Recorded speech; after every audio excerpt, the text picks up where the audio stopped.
when the wax paper hits it, it immediately cools, so you can get the solid wax back. This is a safer way of finding out whether it is wax vapor or something else. And please remember one thing. This is a standard chemistry laboratory instruction that you are always going to get. When you smell chemicals, you don't take that, do that. It is not. First you fill your lungs with nearly entirely with oxygen, like that. When you know that you just have one more small amount of air that can go in, then you take this close to your nostrils. Because all chemicals are not harmless. Okay, that is how you smell. So, whatever I told you about smelling wax vapors, you should not do. This is a better way to do, and we have a simple experiment. Can one of you yourself please come? Since it is your suggestion, you have the happiness of doing this. We have a delivery tube here, bent delivery tube.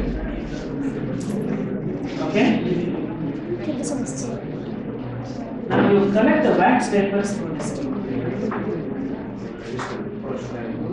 I'm not going to give you any instructions. You do it.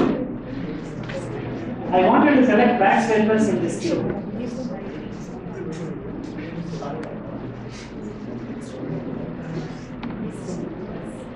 That is one way of doing. Have you collected any wax vapors there? No collection? Okay.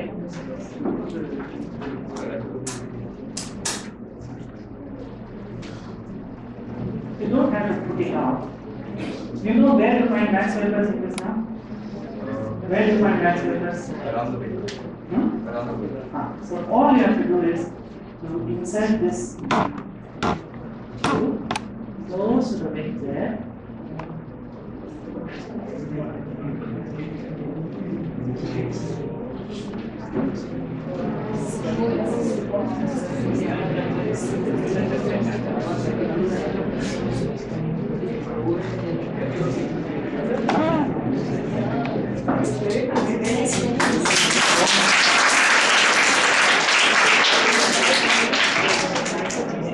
One more thing we can, please come here.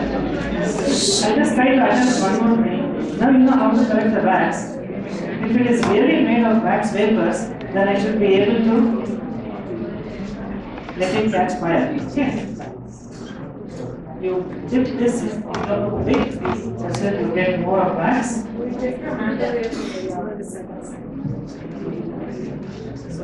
Side.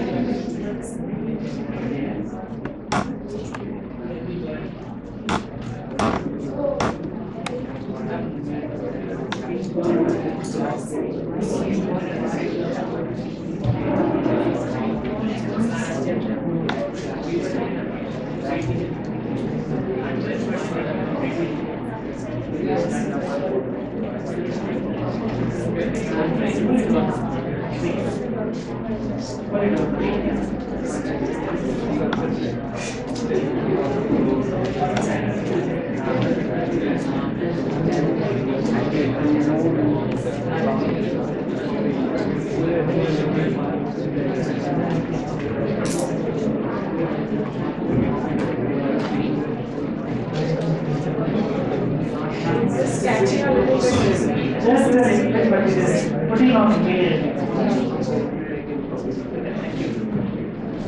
Thank you, Doctor.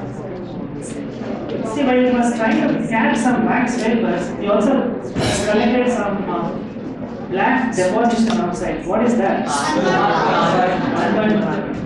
Now, in this carbon, in this plate, and plate, where would you find carbon? The top tip of the wick. The tip of the wick. What is there? Carbon. Do you know the speciality of this carbon? These carbon particles are extremely small, of the order of 50 nanometers to 100 nanometers. So if somebody tells you, do you know how to prepare nanomaterials, you should say, yes, I know. This is a It's a very simple way of producing nanomaterials. And carbon of this size shows dramatically different physical and chemical properties from carbon which is much bigger size. So if you want to produce nanocarbon, this is one of the simplest ways to do using a burning candle. Okay?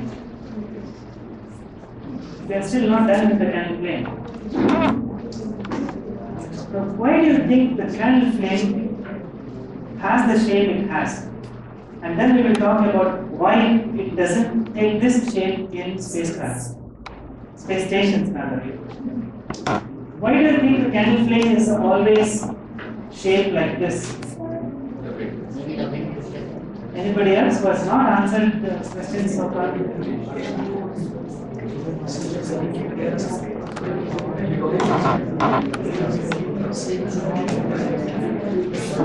You answered once. Wait. Somebody has not answered. Nobody answers, I come back to you. It's because heat rises upwards, so the combusted carbon particles they rise upwards of the plane. So the plane is upright, shaped upwards. It can be shaped upwards. So your answer explains that why it is upward. But it doesn't explain why it has to be like a convex lens. Why should it be like that? Why can't it spread out like that in air?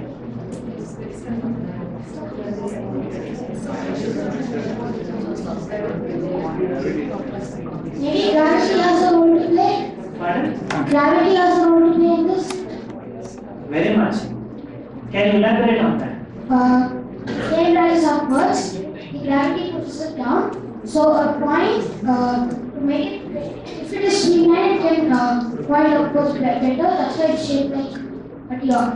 But it tells you why it is going up, but why tapering like that? Yeah, because gravity is pushing it down. Then flame should get flattened. No, but plane can also go up at the same time. Yeah, it will get flattened, it will keep going up. No, it should have a streamlined shape, then it can go up there. Maybe that's it. You used a fantastic word there. Streamlined flow there. Do you know when you get streamlined flow?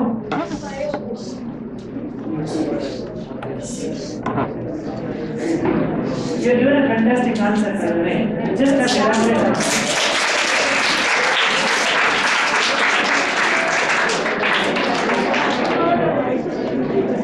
No. You should not be satisfied with getting the book. And the responsibility is to complete the answer.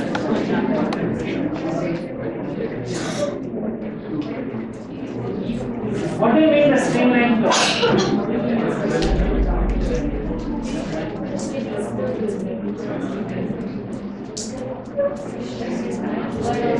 What class are you in?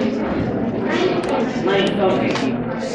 At least I'm glad that you use a nice, appropriate scientific terms there. You see, the shape of the candle flame is very, very tricky to understand. It is not at all easy. If you have to completely understand that, you have to be very good at fluid dynamics. That's what he said, strain and flow. I'll try to make it a bit simple and explain to you. First of all, you need to understand what do you mean by flame here. When you have this flame, what does it denote?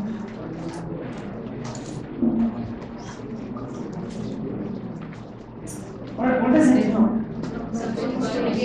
Is it something burning? Is it matter?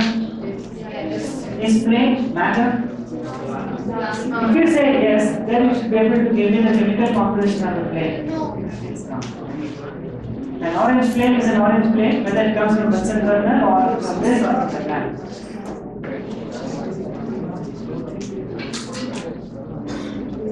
Flame is zone of combustion. It simply tells you the area or the volume over which combustion is taking place. And the shape of the flame has to do with the way the material is being transported. What is the mechanism by which material is being transported here? That is in the wick. After the combustion has taken place, you have carbon dioxide, water vapor, which are products of combustion. They go up. Why do they go up? Because they are lighter. Why are they lighter? Because first of all, density is less, and even if something whose density is more, can also go if you bring it very close to the flame. Why does hot air rise up? What is lighter? What heat does is to make things expand. So expansion, there is a lot of increase in volume, but there is no proportionate increase in mass. As a result, density comes down. And you know from Archimedes' principle that less dense objects will be at a higher level and more dense objects will be at the lower level. That is why we are all at the bottom of the atmosphere, because our density is a lot more than the density of air. Alright. And this process of taking the hotter things up, bringing cooler things down, what do you call that? What is this process called? Convection. Very good. This process is convection. So here, the region of the flame, there is a lot of material which is being transported by way of convection. There is also transportation by radiation, which we will not go into in a moment. But principally, the shape of this flame is decided by the manner in which the convection is taking place. Now, even if I were to rotate this by 90 degrees, the flame is still upwards. That's the direction in which the convection is taking place. Okay? Now I would like that boy to answer why in the space station the flame is not tapered like this and why it is hemispherical. So I didn't really answer that for the question. Now you please tell us. Now you please tell us. Maybe probably because it depends on the way the flame actually behaves in a space station. Yeah, how does it behave? That's So what is the difference between the situation inside the space station and inside your auditorium? like absence of gravity. Gravity is very much there. Well, but it's comparatively negligible.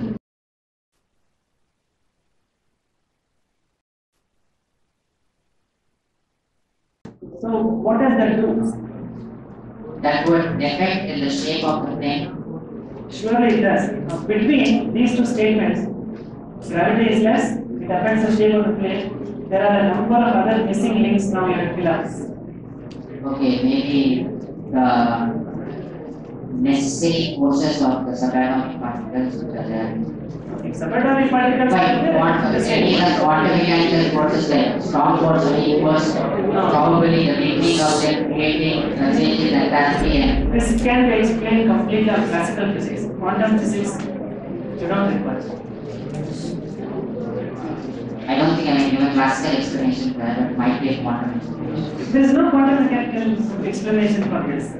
No, the thing is, suppose the flame is rising up, I can say that the flame is actually rising up because heat is produced, there is energy produced, and we know that I'd like to take the help of quantum field again. The quantum field theory, it also says that photons and electrons are exchanged between themselves. So, yeah, what exactly happens, my conclusion is the magnetic force that is the magnetic force is inversely proportional to heat. When there is more heat, the magnetic strength, the magnetic field strength decreases. Like suppose if I take a bar magnet and put it in front of a candle flame, the field strength of the magnet will decrease. Similarly, the field strength of the particular electron will decrease, and that decrease in the field strength will help the particular atom to reach a higher state of energy, which was excited. But the thing is, gravity is pulling it downwards, and we have inertia, a very common tendency. Here, this particle is too overexcited that it goes against the inertia and probably bounces up. So that's the reason we might be having a wave coming up or the shape. Unfortunately, it is not this complicated. Please now. See, here is an important thing that as students of science may have to keep in mind. If you have several explanations to a phenomenon, several ways of explaining a phenomenon, then you always go with that which is least complicated. Okay? Now, he said many of the things which are quite correct about quantum mechanical things, but those are not the things which are appropriate in this context. Okay? Now, let us just look at it.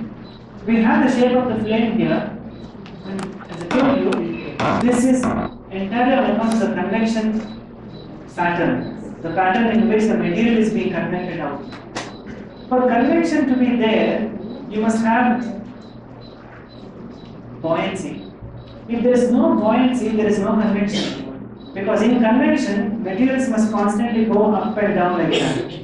And this can happen only if there are density differences. And density differences give rise to buoyancy. Buoyancy force is very important. If there is no buoyancy, no convection, if this room became hot, it would remain hot forever. And thankfully, it doesn't happen because air from outside can come in, become hot, that can go out, cold air comes in. This process keeps the temperature here on an average the same. And for that, atmosphere is very important. We need materials to transport away this heat. In a space station, you don't have an atmosphere like you have here in this room. So the convection is not the process by which the heat is being transported there. In a space station, what happens is this. It's extremely difficult to light up a candle in a space station in the first place. Okay? Because there is no oxygen surrounding that. So you have to take a small container containing oxygen, inject oxygen and the fuel both like you do with the Bunsen burner, pre-mix the fuel and oxygen and then light it up. And when you do it, this convection is there because of buoyancy differences. And the buoyancy difference comes because of the weight differences. And weight differences come because of gravity. In a space station, the gravity is artificially reduced. I am stressing the word artificially because the height at which the space stations are located, about 300 kilometers from the surface, gravity doesn't become zero. Because of the centripetal acceleration, artificially it becomes very close to zero. It's not zero again, it's microgravity. So by a million times the gravity becomes artificially weaker. So what happens is, there are no weight differences, there are no buoyancy forces in space station, and as a result, there is no up, there is no down in space stations. There is no way you can distinguish. The flame also cannot distinguish between down and up. It is equal in all directions. So when you extend this burning equally in all directions, what will be the shape that you get? A sphere. So that's why you get. And having brought